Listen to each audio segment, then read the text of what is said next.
मेरी तरफ से सबको को सलाम। Hallelujah, hallelujah.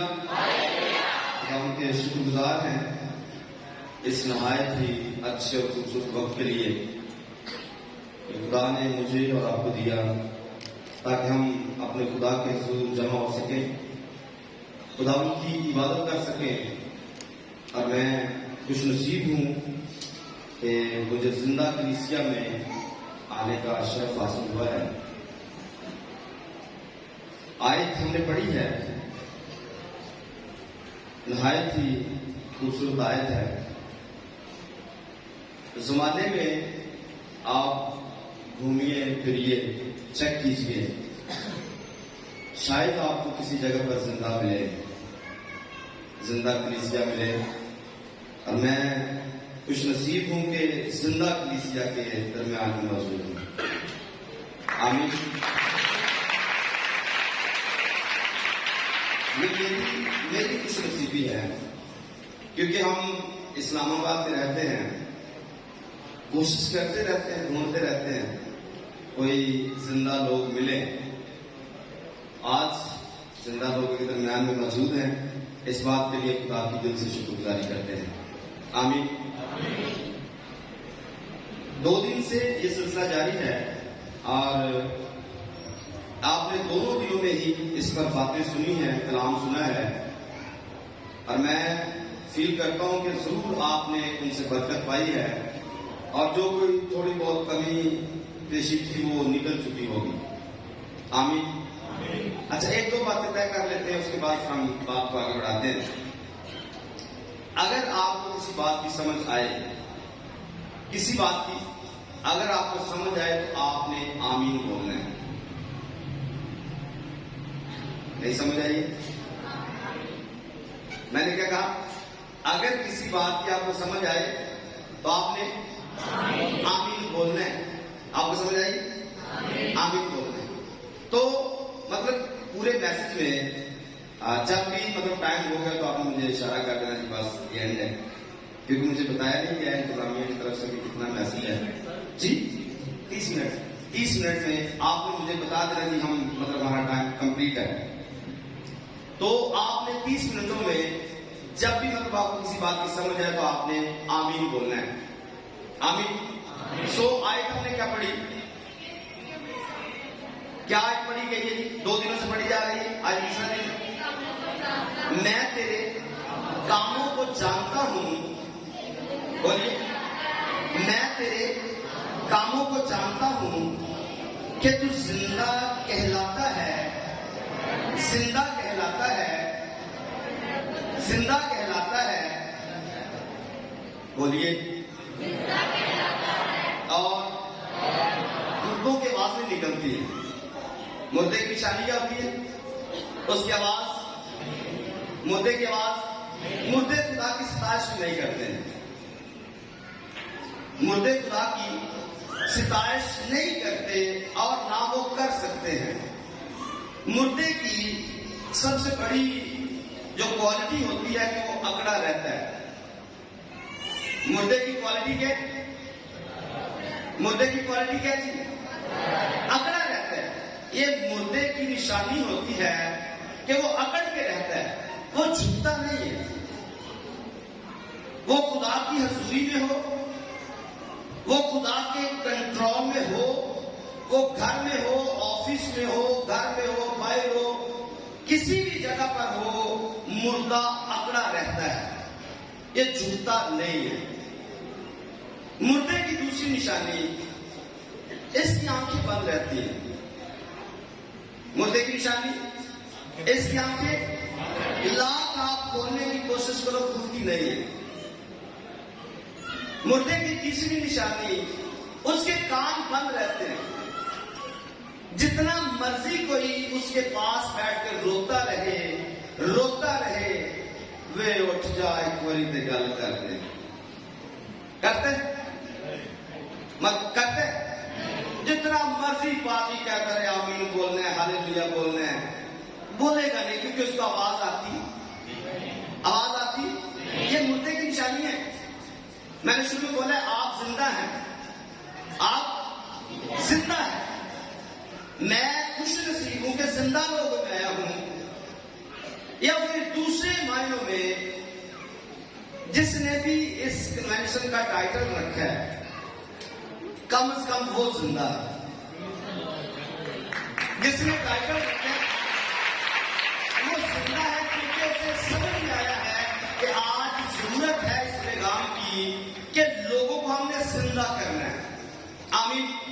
लोगों को हमने, अगर लोग मुर्दा हैं, अब यीशु मसीह को देखिए, यीशु मसीह किसी भी मुर्दे के पास जाते थे, मुर्दे के पास जब वो आते, गुजरते, उसके पास आते, क्या वो मुर्दा मुर्दा ही रहता? जी, मुर्दा मुर्दा ही रहता या जिंदा हो जाता? आप ऐसे मुर्दों को जानते होंगे, अपने घर में, अपने चर्च में, अपने आसपास पड़ोस में बैठे बैठे जानते होंगे कि ये मुर्दा है, ये बोलता नहीं है, ये गीत गाता नहीं है, प्रस्तुत करता नहीं है, दुआ करता नहीं है, बाइबल पढ़ता नहीं है, इसकी कोई रूटीन नहीं है कुछ भी करने की खुदा के लिए। ऐसे लोगों को क्या इस कन्वेंशन में हम मुर्दा छोड़ेंगे या उनको जिंदा करेंगे? बोलिए, ऐसे लोगों को जिंदा होना चाहिए कन्वेंशन में, क्योंकि इतना बड़ा रेंज है, इतनी मैनेजमेंट की गई है, इतनी एफर्ट की गई है, आप हर रोज आ रहे हो, मसीह भी आपने 2 दिनों में आना है। अगर मुर्दा मुर्दा ही रहे तो इस कन्वेंशन का कोई फायदा, इसका फायदा कोई भी होना क्या चाहिए? मुर्दे जिंदा होने चाहिए। आमीन। मुर्दे जिंदा होने चाहिए, होने चाहिए। आप कोशिश करेंगे, आप कोशिश करेंगे। अगर कोई बोल नहीं रहा तो उसको थोड़ा सा हिला सकेंगे, भाई आज जिंदा होने का दिन है, आज जिंदा होने का, आज जिंदा होने का दिन है। तो आप एक दूसरे को हिला सकते हैं, जिस्मानी तौर पर भी हिला सकते हैं, रूहानी तौर पर भी हिला सकते हैं। ये सिर्फ यहाँ पर पादरी की ड्यूटी नहीं है कि वो लोगों को जिंदा करेगा, आपकी जिम्मेदारी है, क्योंकि यीशु मसीह ने ऐसा बोला है, तुम मुझसे बड़े बड़े काम करोगे, तुम मुझसे बड़े बड़े काम करोगे। अच्छा, मुर्दा जिंदा कैसे हो सकता है? आप शागिर्दों को देखते हैं, शागिर्द क्या करते थे? यीशु मसीह मुर्दों को जिंदा करते थे? Yes no? यीशु मसीह मुर्दों को जिंदा करते थे?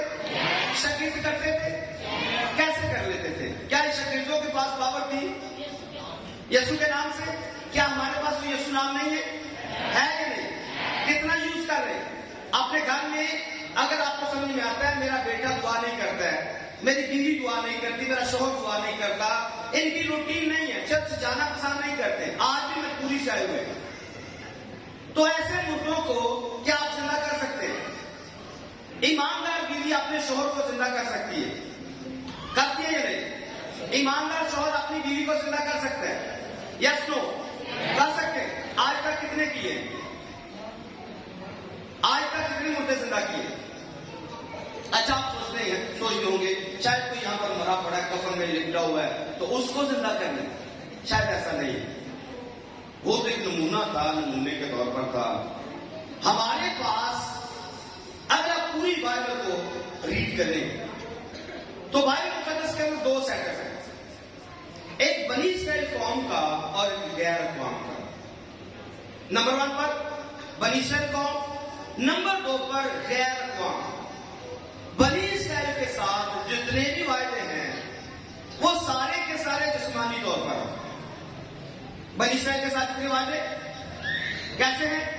बोलिए, जिस्मानी तौर पर, बोलिए जिस्मानी तौर पर। गैर कौम के साथ जितने भी वायदे हैं ये टोटल रूहानी तौर पर है।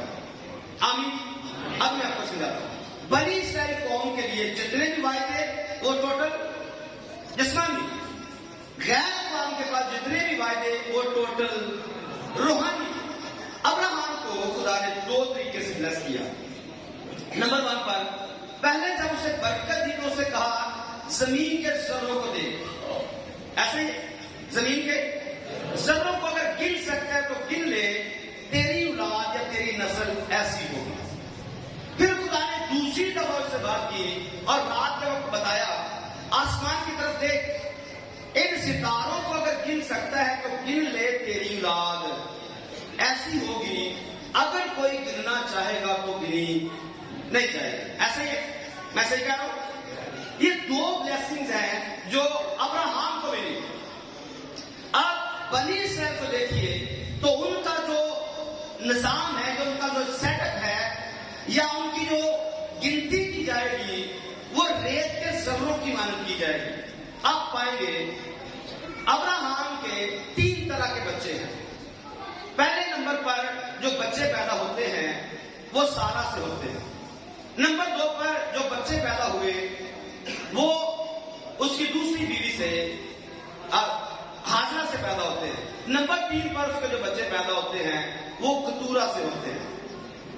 तो ये तीनों जो बच्चे थे ये तीनों के तीनों ही अब्राहम के थे, और आज इनकी नस्ल पूरी दुनिया पर फैली हुई है। और अगर आप इनको शुमार करेंगे तो शायद आप गिन नहीं पाएंगे। अगर कोई गिनना चाहेगा तो गुनाह करेगा, जैसे दाऊद ने किया इनको गिनती करके।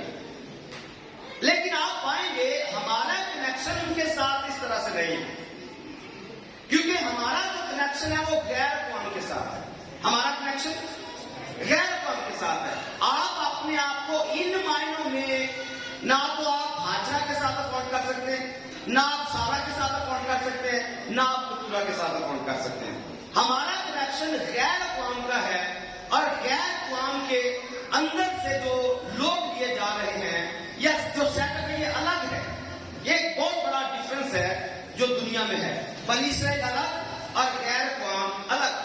आप पाएंगे अब्राहम को जो दूसरी बरकत मिली वो सितारों की बरकत है। आप पाते हैं अय्यूब की किताब में, बता तू कहां था जब सुबह के सितारे मिलकर गा रहे थे। जी पढ़ा आपने, जब सुबह के सितारे मिलकर गाते थे तू कहां था। तो अय्यूब को इस बात का इल्म नहीं था कि अय्यूब कहां पर है। लेकिन अगर कोई आपसे पूछे कि आप जिंदा हैं, आप बता पाएंगे कि जब सुबह के सितारे मिलकर गा रहे थे तो तब आप कहां पर थे। जी कोई बता सकता है, क्योंकि हमारे पास जितने भी वायदे हैं, जितनी भी चीजें हैं वो टोटल रूहानी है। अय्यूब से पूछा गया जब सुबह के सितारे मिलकर गा रहे थे तू कहां था। आज वही सवाल मेरे साथ आपके साथ है। जब सुबह के सितारे मिलकर गाते थे तो आप कहां पर थे। तो शायद अय्यूब को इस बात का इल्म नहीं था। आपको इस बात का इल्म होना चाहिए कि वो सुबह के सितारे कोई और नहीं है, वो हम हैं। वो सुबह के सितारे आप गा सकते हैं, गाते हैं नहीं गाते, बोलिए ना, आप गा सकते हैं। जितने गा सकते हैं वो तो कह सकते हैं मैं स्टार हूं, कह सकते। स्टार आपके सामने आते, यहां पर आते, आप उनको स्टार मानते हैं नहीं, गाते हैं आपके सामने। यही तो वो थे जो जब जमीन की इब्तिदा हो रही थी तब वो गा रहे थे। मतलब खुदा के फरिश्ते, मतलब खुदा के फरिश्ते कौन, फरिश्ते कौन जी, फरिश्ते इस जगह पर लिखा हुआ है। सरदीस की कलीसिया के फरिश्ता को ये लिख, ये फरिश्ता कौन जी, फरिश्ता कौन, पास्टर। फरिश्ता कौन बोलिए, ये आदमी। आप दानियल की किताब में पाते हैं जिनकी कोशिश से बतेरे साबित हो गए अब्दुल अबाद सितारों की मानद चमके। जिनकी कोशिश से बतेरे साबित हो गए अब्दुल अबाद सितारों की मानद चमकेंगे। तो चमकेंगे कौन, हम।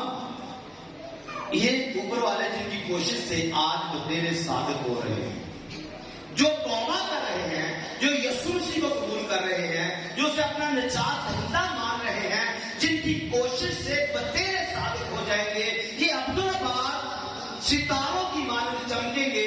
और ये वही बरकत है जो अब्राहम को दिखाई गई। देख आसमान के सितारों की तरफ, देख आसमान के सितारों की तरफ। तो वो कोई सितारे और नहीं थे, वो यही सितारे जो आपके सामने बैठे हुए हैं, ये चमकेंगे अब्दुल अबाद। आमीन। मैंने कहा था अगर समझ आए तो आमीन बोल सकते हैं, प्रॉब्लम नहीं है। आज सितारे जमीन पर हैं और उन्हीं सितारों को मुकाशवा की किताब पहले बाब में आप पाएंगे 7 सितारे यीशु अपने हाथ में लिए हुए हैं। 7 सितारे यीशु अपने हाथ युवे और फिर 7 रूहें, 7 चिरागदान, चिरागदानों को खुदा की 7 आंखें बोला गया। खुदा की 7 आंखें, वही 7 आंखें 7 रूहें हैं। आप चौथे भाग में पाएंगे यही 7 चिरागदान आसमान पर आपको दिखेंगे और यही 7 चिरागदान आज इस वक्त जमीन के ऊपर है। और जिस मैसेज को यहां से उठाया गया है, ये मैसेज 5वें सितारे के नाम से नामजद है, जिसको सरदीस की कलीसिया का सितारा बोला गया है या फरिश्ता बोला गया है। ये फरिश्ता सरदीस की कलीसिया का फरिश्ता है, जिसे कहा गया है तेरे कामों को जानता हूं। किसको बोला गया?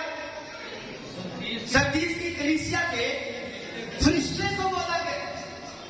तो पैगाम किसके लिए? कलीसिया के लिए, पादरी के लिए? कैसे कलीसिया के लिए? पढ़िए, कोई बंदा पढ़ सकता है बाइबल को? 30 की आयत को निकाले, पहले तीसरे बाब की पहली आयत को पढ़ता हूं मैं आपके सामने, गौर से सुनिए। लेकिन सरदीस की कलीसिया के फरिश्ता को यह लिख कि जिसके पास खुदा की 7 रूहें हैं और 7 सितारे हैं, वो ये फरमाता है कि मैं तेरे कामों को, किसको किसको बोला गया? फरिश्ते को बोला गया। तो फरिश्ता कौन? फरिश्ता कौन? पास्टर। फरिश्ता कौन? तो ये तो बातें पास्टर की आनी चाहिए कि तू अपने आप को जिंदा कहलाता है लेकिन तू मरा हुआ है। आपको समझ में आया? आज क्या कह रही है? मैं फिर पढ़ता हूं। सरदीस की कलीसिया के फरिश्ता को यह लिख कि जिसके पास खुदा की 7 रूहें हैं और 7 सितारे हैं, वो ये फरमाता है कि मैं तेरे कामों को जानता हूं कि तू जिंदा कहलाता है और है मुर्दा। तो पैगाम किसके लिए? पैगाम किसके लिए? आप तो बोल दीजिए, हमारा आधा टाइम गुजर गया। पैगाम किसके लिए? पास्टर के लिए। और पैगाम सुनाना किसको? कलीसिया को सुनाना। कलीसिया को बताना है आप मरे हुए। मैं कुछ हवाले आपको दूंगा, बंदा मरता कब है। लेकिन एक बात जरूर कहना चाहूंगा, मुसरफ बेटे की कितने लोगों ने कहानी सुनी है? मुसरफ बेटे की सामने नहीं सुनी है? मुसरफ बेटे का, उसका बेटा चला जाता है, मतलब बाप का बेटा चला जाता है, उड़ा उड़ा के आ जाता है। पढ़ा आपने? 2 ही बंदों ने सुना। ये तो बड़ी आमदन बात है। मुसरफ बेटे की कहानी बिल्कुल संडे स्कूल की कहानी। अच्छा, इसको जब पेश किया जाता है तो एंड में बताया जाता है कि बाप तुम्हारे लिए बाएं फैलाए हुए खड़ा है। बाप तुम्हारे लिए बाएं फैलाए हुए खड़ा है। तो एंड पे मैसेज ये दिया जाता है कि भाई आप तौबा कर लो, क्योंकि आपके लिए तुम्हारा बाप इंतजार कर रहा है। तो बात किसकी चल रही है? बेटे की चल रही है। और एक बाप है और एक बेटा है। मुझे बताइए, बेटा कोई कब बनता है? बेटा कोई कब बनता है? यीशु मसीह के बारे में अगर आप पढ़ेंगे यूहन्ना की इंजील में, तो जो यीशु को कबूल कर लेते हैं उनके बारे में लिखा है, जितनों ने उसे कबूल किया उसने उन्हें खुदा के फरजंद बनने का हक बख्शा। किनको? उन्हें जो उसके नाम पर। तो बेटा कौन बनेगा? आप बोलते नहीं, एक दूसरे को हिलाइए। जो नहीं बोल रहे, मैंने कहा था जो ना बोले उसको हिलाइए थोड़ा सा, भाई बोलने, क्योंकि हम जिंदा हैं। हम क्या है? तो मैं बात क्या कर रहा हूं? हाँ, बेटा कौन है? बेटा कौन? जो बेटा, वो जो, और जिसने यीशु को कबूल ही नहीं किया वो बेटा हो सकता है? तो आप में से कितनों ने किया? आप सब बैठे? आप सब बैठे? Very good. आपने ये जोरदार तालियां बजा लेंगे। आप यीशु के बेटे या खुदा के बेटे? तो खुदा के बेटे तो एक्टिव होते हैं। खुदा के बेटों का साया पड़ता है, यूं करके साया पड़ता है, बीमार अच्छे हो जाते हैं, होते हैं नहीं? आपके वसीला सो रहे हो रहे नहीं? आप खुदा के बेटे, आपके वसीला सोना चाहिए। अच्छा, सुनो को आप पाते हैं वो खुदा के बेटे बने, यीशु मसीह के शागिर्द बने। उनके कपड़ों के साथ लोग बदलों के साथ कपड़े लगाकर लेकर बीमारों को लगाते थे। क्या होता था? होते थे। आपके वसीला सो रहे, ये सिर्फ पास्टर का काम है, होना तो चाहिए आपके वसीला से, क्योंकि आप दावा कर रहे हैं कि हम खुदा के बेटे हैं। आपने यीशु को कबूल किया होगा।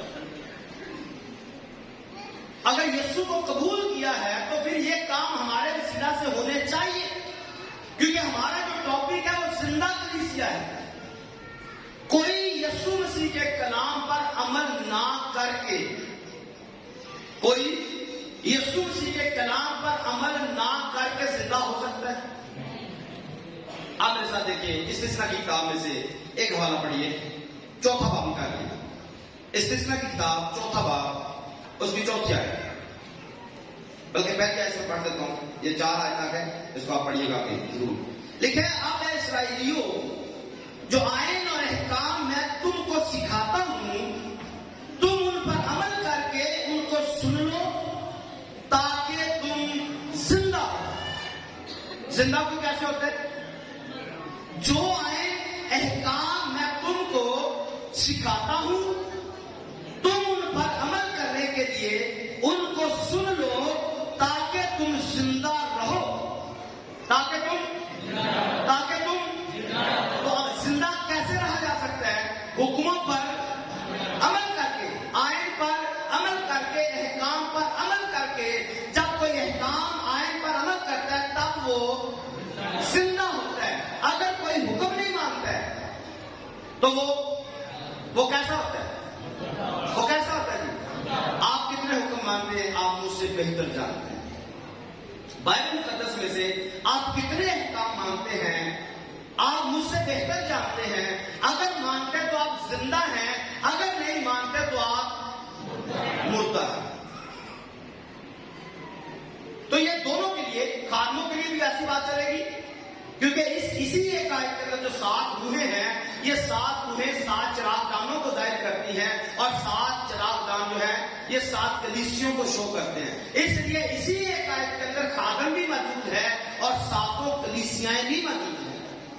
एक ही आयत के अंदर दोनों को मैसेज दिया जा रहा है। मैं तेरे कामों को जानता हूं, मैं तेरे कामों को, हम खुदा को एक मानते हैं, हम खुदा को, ये खुदा जानता है, पर हम उसकी कितनी मानते हैं वो भी जानता है। हम खुदा को एक मानते हैं, वो जानता है, हम उसकी कितनी मानते हैं वो भी जानता है। आमीन। हम सब अपने अपने कामों से खुद वाकिफ हैं, लेकिन जिसके हाथ में सितारे हैं वो कोई और नहीं, वो खुदा यीशु मसीह है। वो जो दिलों और गुर्दों के भेद जानता है, वो जो दिल के ख्याल को जानता है। आप एक दूसरे को धोखा दे सकते हैं, हम सब ऊपर वाले नीचे वाले एक दूसरे को धोखा दे सकते हैं, पर हम सब के सब मिलकर यीशु को धोखा नहीं दे सकते। हम सब के सब मिलकर यीशु को धोखा, क्योंकि वो हमारे ख्यालों से, हमारे दिल से वाकिफ है, हमारी सोच, हमारी शरीर से वाकिफ है। आमीन।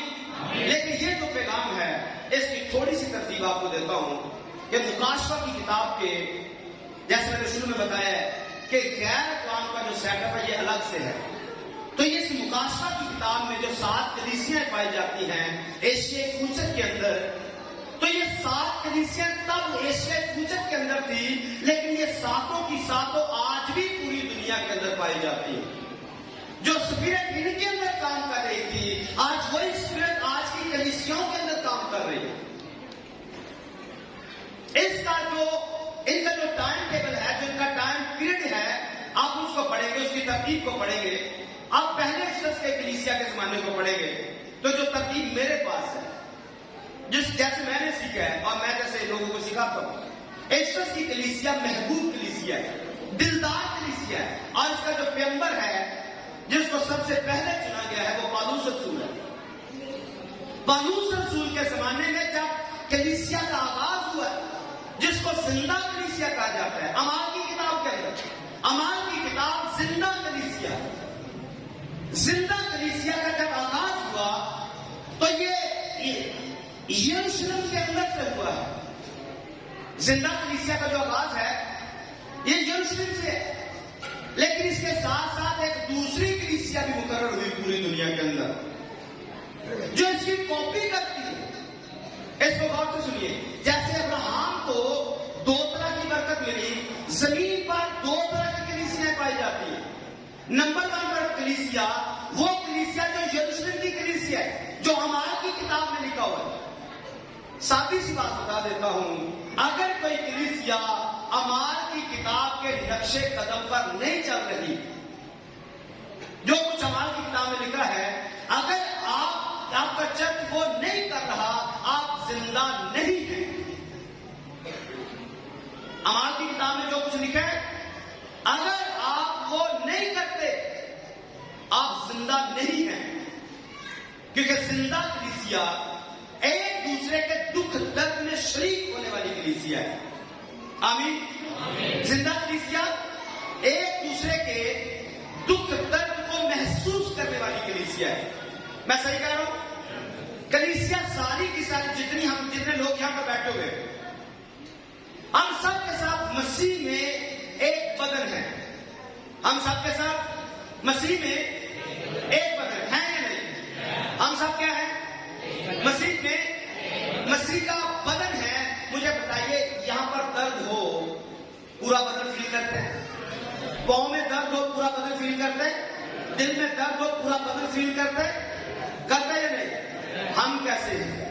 क्या सारे के सारे जो यहां पर बैठे हुए हैं ऊपर से नीचे तक, क्या हम सब एक दूसरे के दर्द को दर्द समझते हैं? हाँ, समझते या नहीं? फिर जिंदा कैसे?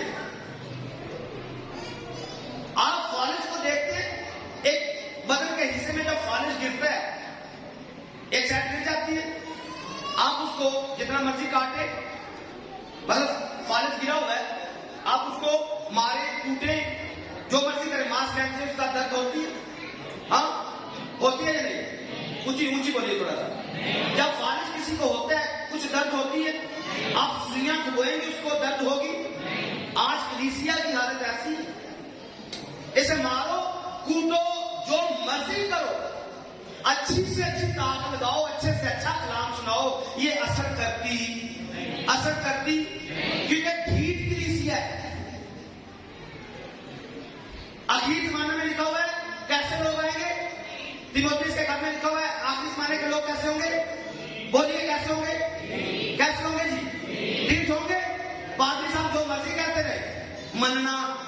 फिर लिखा माँ बाप के नाफरमान होंगे, माँ बाप के ऐश्वर्य को ज्यादा दोस्त रखेंगे, बदगोई करने वाले होंगे, नाफरमानी से बने हुए होंगे।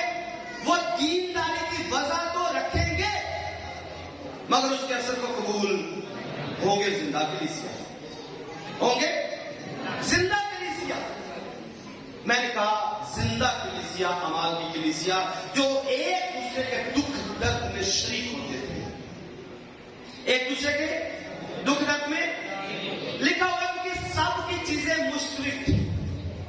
लिखा है चौथे बाब में पढ़ेंगे, उनकी सारी चीजें मुश्तरक थी, वो सारे रिफाकत में रहते थे। कोई भी अपनी चीज को अपना, कोई भी अपनी चीज को अपना, अपनी चीज को अपना।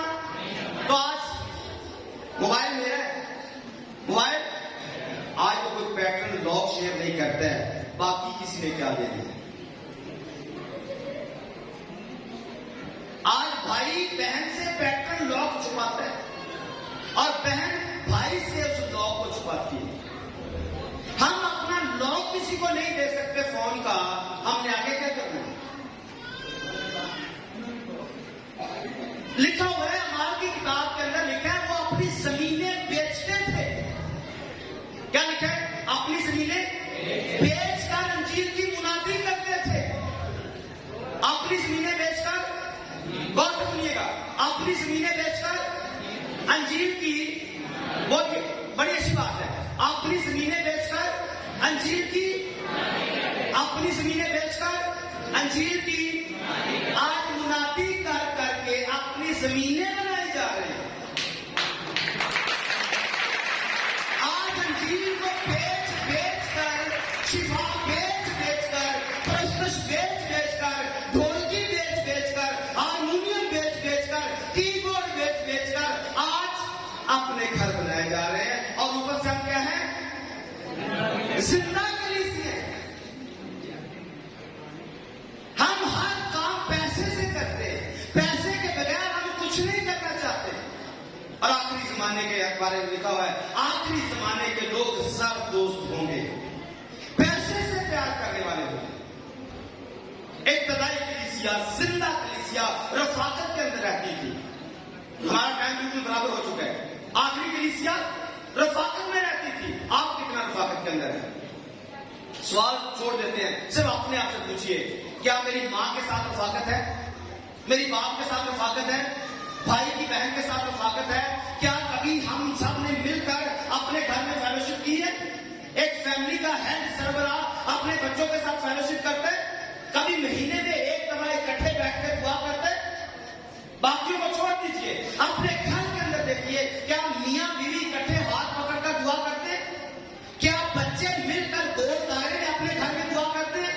क्या इकट्ठे चर्च में आते हैं? अगर कोई चर्च में नहीं आता उसे डांटते हैं, मारते हैं, क्यों नहीं गया है? कितनी रफाकत है। एक तदाई कलीसिया रफाकत में रहती थी। नंबर 2 पर वो तालीम हासिल करती थी। अपने आप को देखिए, बाइबल आज तक कभी किसी से सीखी है? आपका कोई उस्ताद है, आपका कोई टीचर है जिससे आपने कभी बाइबल सीखी है? क्या माँ बाप ने कभी अपने बच्चों के लिए हारमोनियम के लिए जो टीचर रखा, ढोलकी के लिए टीचर रखा, ट्यूशन के लिए टीचर रखा, क्या कोई बाइबल के लिए भी टीचर रखा है कि मेरे बच्चों को सिखाओ, मेरी बीवी को सिखाओ, मुझे सिखाओ, हमें बाइबल की जरूरत है? ये दुनिया की एक अनोखी किताब है जो आप पढ़कर आसमान की बादशाह के वारिस बन जाते हैं। लेकिन जिसने जिंदा करना है, जिसने जिंदगी देनी है, उसको कभी घर में आने की दावत ही नहीं दी है। अगर कोई नहीं पढ़ता है उससे कभी पूछा ही नहीं है। पादरी साहब के पास भी वक्त नहीं है, बेटा कितनी बाइबल पढ़ते हो? यहाँ पर हाजिरी लगाओ, पूरे हफ्ते में कितनी दुआ की है, कितनी बाइबल पढ़ी है? ना माँ पूछे, ना बाप पूछे, ना भाई पूछे, कौन आपको पूछेगा? यहाँ से खादम भी ना पूछे, आप पूरा हफ्ता क्या कर रहे हो? कौन जिंदा है? इन सब में कौन जिंदा है? कोई किसी को नहीं पूछ रहा है। एक तदाई कलीसिया, रफाकत में रहने वाली कलीसिया, तालीम हासिल करने वाली कलीसिया, एक दूसरे के दुख दर्द में शरीक होने वाली कलीसिया, कोई मोहताज नहीं था। आज हर बंदा रो रहा है। बिजली का बिल पूरा नहीं, घर का किराया पूरा नहीं, रोटी पूरी नहीं, ट्यूशन का फीस पूरा नहीं, कहां बच्चे पढ़ाएंगे? क्यों ये हालत हो चुकी है? मुर्दा हो चुके हैं, जमीर मर चुके हैं, अंदर से रूह मर चुके हैं। कौन जगाएगा? मैंने कहा वो खातम कोई जिंदा था जिसको पता था आज इसकी जरूरत है, इस पैगाम की जरूरत है, क्योंकि आज की कलीसिया मुर्दा कलीसिया हो चुकी है। आप इशारे पानी लेते हैं? कितने लेते हैं? लेते हैं। यीशु की कदर क्या है हमारी जिंदगी के अंदर? यीशु से कहा जो मेरा बदन खाता है, जो मेरा बदन खाता है और जो मेरा लहू पीता है, आखिरी दिन मैं उसे जिंदा करूंगा। लेकिन आज उस लहू की भी कोई कदर नहीं है। आज यीशु का लहू सूख चुका है। इब्तदाई कलीसिया का साया पड़े तो लोग अच्छे हो जाते हैं। लोग इंतजार में रहते हैं कहां से खादम गुजरेंगे और साया पड़ेगा तो हमारे बंदे अच्छे हो जाएंगे। फक्त दूर से कहते मेरा नौकर घर में शिफा पाएगा, कहां पर मिलेगा ये जिंदा ईमान, जिंदा कलीसिया? मैंने ऐसा ईमान इस्लामाबाद में मैंने नहीं देखा, ऐसा ईमान इसराइल में नहीं देखा। आज कहने की जरूरत है, कोई तो ऐसा उठे जो कहे मेरे अंदर वैसा ईमान है जैसा कि नानी औरत के अंदर था, जैसा सुबेदार के अंदर था। कोई ऐसा निकलेगा? आज सालों साल से बीमार लोग पड़े हुए, बीमारी घर से छोड़ नहीं रही, कर्जा निकल नहीं रहा, सूद निकल नहीं रहा, हर तरह का दुख दर्द मुसीबत लानते इस नाम पे बुखार, तप, बवासीर हमारे घरों में डेरे लगाए हुए बैठे हैं और हम ऊपर से कह रहे हैं हम जिंदा हैं। लानत ने जिंदगियों को घेरा हुआ है, लानतों ने जिंदगियों को घेरा है, घरों को घेरा हुआ है और हम न जाने कब जिंदा होंगे, कब हमारी आंख खुलेगी। मैं तेरे कामों को जानता हूं। तू चर्च में तो धोखा दे सकती है, दे सकता है, पर मुझे धोखा नहीं दे सकता है। कोई जिंदा कैसे होता है? शॉर्ट में आप सबको पता है, जिंदा लिखा हुआ है जिसमें मसीह का रूह नहीं वो उसका, जिसमें मसीह का रूह नहीं वो उसका नहीं। आइए मैं सिर्फ आपको चंद हवाले देकर इसे एंड करता हूं। सिर्फ हवाले अगर आप इसको लिखना चाहते तो लिख सकते हैं। लूका की इंजील 24 बाब में मुशर्रफ का जिक्र है। जब मुशर्रफ बेटा वापिस घर आता है तो उसका बड़ा भाई मुंह बना लेता है, उसका बड़ा भाई मुंह बनाता है। मेरे वास्ते कभी कोई बकरी बुकरी या बकरा जिबा नहीं की, एक चले के आसी अड़ाड़ू के आ गया तो मेरे वास्ते कट्टा जिबा करता है। तो बाप क्या कहता है? ये 15वीं आयत में लिखा है क्योंकि मेरा ये बेटा मुर्दा था, मेरा ये बेटा मुर्दा था, अब तुम्हारा कौन? वो जो बाप के घर को छोड़कर बाहर निकल जाता है। मरा कौन? वो जो बाप के घर को छोड़कर बाहर निकल जाए, वो मरा हुआ है। कायम बाप से निकला, खुदा की हजूरी से निकला, मरा हुआ है। बुरे काम करने वाले आज सारे के सारे मरे हुए हैं। यीशु मसीह ने ऐसा बोले ना, एक दफा वाकया, यीशु मसीह के एक शागिर्द को कह रहे तू मेरे पीछे आ, तो आगे से वो कहता है जरा मुझे इजाजत दे, मैं अपने बाप को जरा दफन कर रहा हूं। तो यीशु मसीह ने क्या कहा? मुर्दों को उनके मुर्दे तो जो सर के ऊपर लेकर जाते, चारपाई पर उठा के लेकर जाते, वो कौन है? वो मुर्दा है। चारपाई के ऊपर जिसको रखा हुआ है वो, तो जिसने यहां पे कंधे पे रखा है वो कौन है? वो भी मुर्दा है। मतलब क्या? तू मेरे पीछे, तू। अच्छा एक और बात कहता हूं। एक दफा यीशु मसीह अपने शागिर्दों से बातें कर रहे थे और कह रहे थे उनको कि मेरा गोश्त फिल हकीकत खाने की चीज है, मेरा गोश्त फिल हकीकत खाने की चीज है और मेरा खून फिल हकीकत पीने की चीज है। तो बहुत सारे शागिर्द वहां पर खड़े थे, तो यीशु से कहते हैं ये कौन, इसकी कौन बर्दाश्त कर सकता है, ये नागवार तलीम। और लिखा बतेरे उल्टे फिर गए, बतेरे उल्टे, ये जिंदा है या मर गए? मैंने कहा जो बाप के घर को छोड़ देता है वो कौन है? वो तो जो छोड़ के जा रहे थे ये मरे हुए थे या जिंदा थे? मरे हुए थे, लेकिन जमीन पर घूम रहे थे। आज बड़े मुर्दे घूम रहे हैं। यीशु को छोड़ा होता है, यीशु के साथ कोई फैमिली नहीं, यीशु के साथ कोई कनेक्शन नहीं है, यीशु जिंदगी में भी नहीं है, यीशु घर में भी नहीं है, और ऊपर से हम अपने आप को जिंदा करते हैं। यीशु ने जैसे वो छोड़ के चले गए, अगली बात सुनिए, यीशु मसीह के साथ जो शागिर्द खड़े थे उनको भी उन्होंने बोला तुम भी जाना चाहते हो तो चले जाओ, तुम भी जाना चाहते हो तो चले जाओ। आपने इस बात पर गौर किया? एक खुद छोड़ के जा रहे और एक तो यीशु कह रहा है तुम भी जाना चाहते हो तो, लेकिन इन्होंने क्या कहा?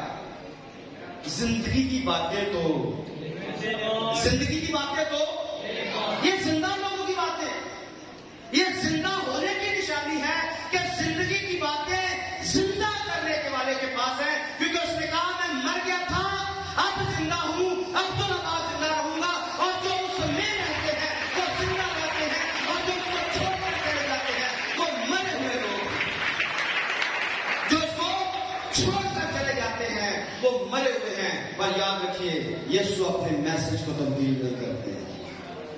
यीशु अपने मैसेज को, तुम भी जाना चाहते हो तो चले जाओ, लेकिन जो मैंने कह दिया है ये बात कभी भी तब्दील होने वाली नहीं। अगर आप अच्छे खादिम हैं तो लोग जाते हैं तो ले जाएंगे, लेकिन कलाम को कभी चेंज न करें, कलाम को कभी तब्दील न करें, क्योंकि लोगों को लोग फिर भी आ जाएंगे, लेकिन कलाम को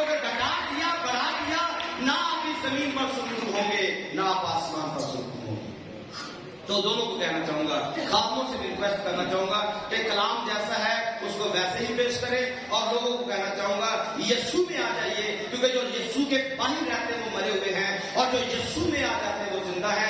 एक लफ्ज गुनाह अगर आपकी जिंदगी में आ जाए, आप बागेदन से बाहर चले जाते हैं। अगर गुनाह जिंदगी से बाहर निकल जाए, आप बागेदन के अंदर आ जाते हैं, आप वहां पर आ जाते हैं जहां पर यीशु रहता है, जहां पर जिंदगी रहती है, जहां पर हयात का तरफ रहता है। हयात का तरफ को खाने के लिए इस गुनाह को जिंदगी से निकालना पड़ेगा।